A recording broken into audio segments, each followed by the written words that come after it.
You know, the campaigning is over with both presidential candidates hoping their supporters turn out in record numbers. They are also hoping independent votes swing their way in a race that's come down again to a handful of battleground states. And Steve Nannis has more now on how today's election has gone so far with both candidates casting their ballots. For Hillary Clinton and Donald Trump, today is the day to vote, then wait.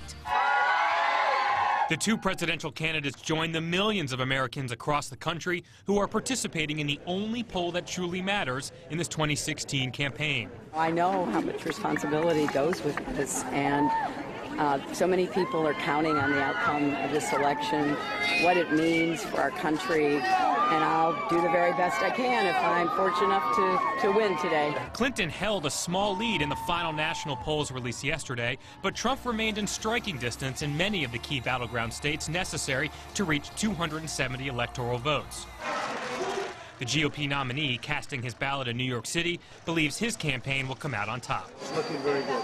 Right now it's looking very good. Election officials are bracing for a laundry list of potential issues, such as long lines, lawsuits, and possible cyber attacks. The Justice Department is sending election monitors to 28 states. At polling places across the country, voters choosing between two historically unpopular candidates. I don't see how Hillary Clinton is going to make a difference in our country. And I just think the Republicans are just out for the rich. Also at stake today, the balance of power in the Senate, which is expected to be close. The first polls close at 6 p.m. Eastern. Steve Nannis, KFDX 3 News.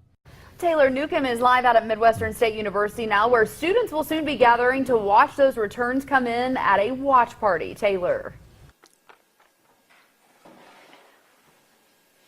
Well, with polls closing here in less than an hour, it's just about time to see which states are going to light up red and which states are going to light up blue. Students are going to be pouring in here into Legacy Hall to find out for themselves. And right now, I'm here with MSU political science professor Dr. Steve Garrison.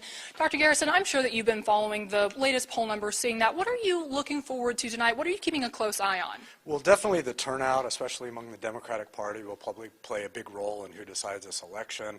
As far as early returns, right now Georgia and Virginia are too close to call. If both of those go with one candidate or the other, that's probably going to be a big signal about who will be the next president. I know it's probably been quite a challenge for you to navigate your students through this election in your classes, and a lot of people think that these are two of the most unpopular candidates. What does the candidate that wins have to do going forward? Well, definitely has to build some kind of a consensus to get any agendas passed, and I think that's going to be difficult for either candidates. We're looking at projections in the Senate that there may be a majority of one vote or even a deadlock tie.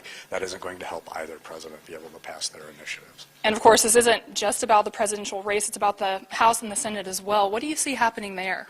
My guess, I think the Senate's going to come down to the race in New Hampshire and Missouri. Missouri's interesting. There's a Democratic candidate that's running neck and neck with the Republican, while Donald Trump's supposed to carry the state by double digits. And that election probably will determine the balance of the U.S. Senate. All right, Dr. Garrison, well, thank you so much for your insight. We do appreciate it. Again, we are here at Legacy Hall. This watch party is starting at 7 o'clock. There's going to be about 60 students here tonight, and we'll keep you updated as the night moves forward. Guys? All right, Taylor, thank you. 13th District Congressman Mac Thornberry is keeping a close eye on the presidential race from Amarillo, but this morning he was in Wichita Falls at a breakfast with his constituents. Congressman Thornberry says both candidates have their flaws and that many voters are frustrated and undecided.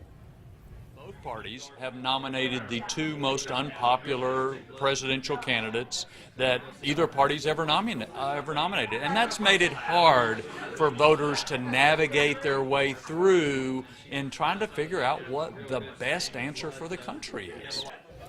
Congressman Thornberry says he is more focused on the makeup of Congress following this election. We'll have more from him on that coming up for you tonight on KFDX 3 News at 10. And no matter who wins this year's presidential election, it will be historic. So the results will be coming in right here on KFDX with our NBC News team as well. You'll be able to keep up with national as well as local results on the bottom of your screen throughout the night.